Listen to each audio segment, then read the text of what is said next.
শিবিরের সাথে মিলে যাও আর মুন্নার সাথে লাইকো না, বলছিলাম কথাটা।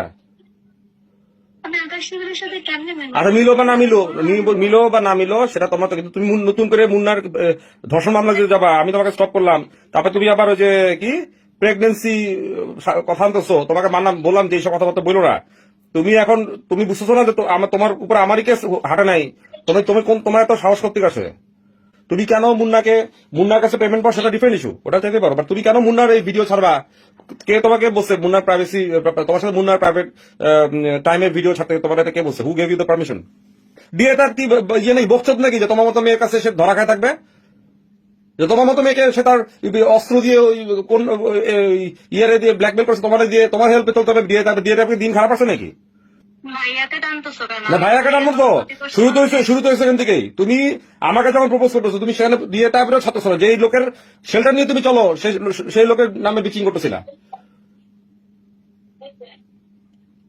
তুমি যেই থালে খাও সেই থালে মুতো, এটা হইলো?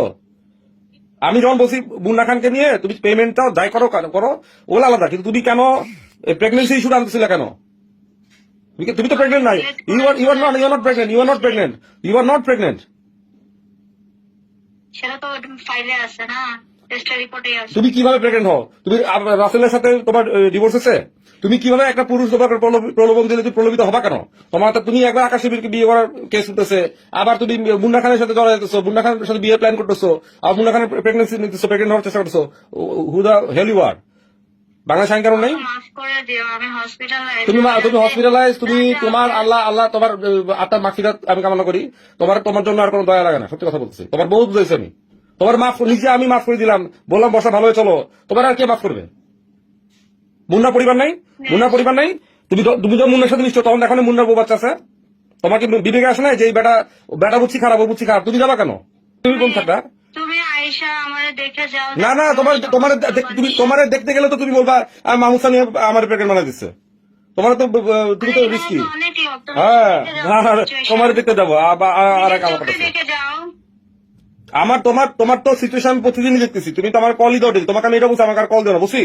তো তোমাদের এই ফ্যাসলামি ভালো লাগতেছে না, কিন্তু তুমি যখন দেখবো যে একটা ছেলেকে, যে ছেলেটা তোমার পিছনে এফোর্ট দিচ্ছে, মুন্না খান তো তোমার সবচেয়ে বিপদের সময় ওই তো পাশে বসে ছিল, যত পাশে বসে ছিল, তো তুমি যখন ওর সাথে বাটপাড়ি করো, মুন্না নর্মালি ভদ্র ছেলে, তুমি যখন বাটপাড়ি তো করতেছো, তুমি কেন তোমার সাথে ঝগড়া যাই করো, তুমি অনলাইনে কেন, অনলাইন প্ল্যাটফর্মে কেন ওর চুমা দিতেছো, ছোট এইসব বালসাল ভিডিও অন করবা কেন?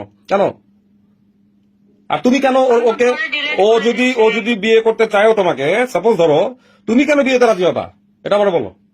তোমার আগে বুঝতে তোমার এত জ্বালা কেন রে ভাই? তুমি কি খাও আর বলো।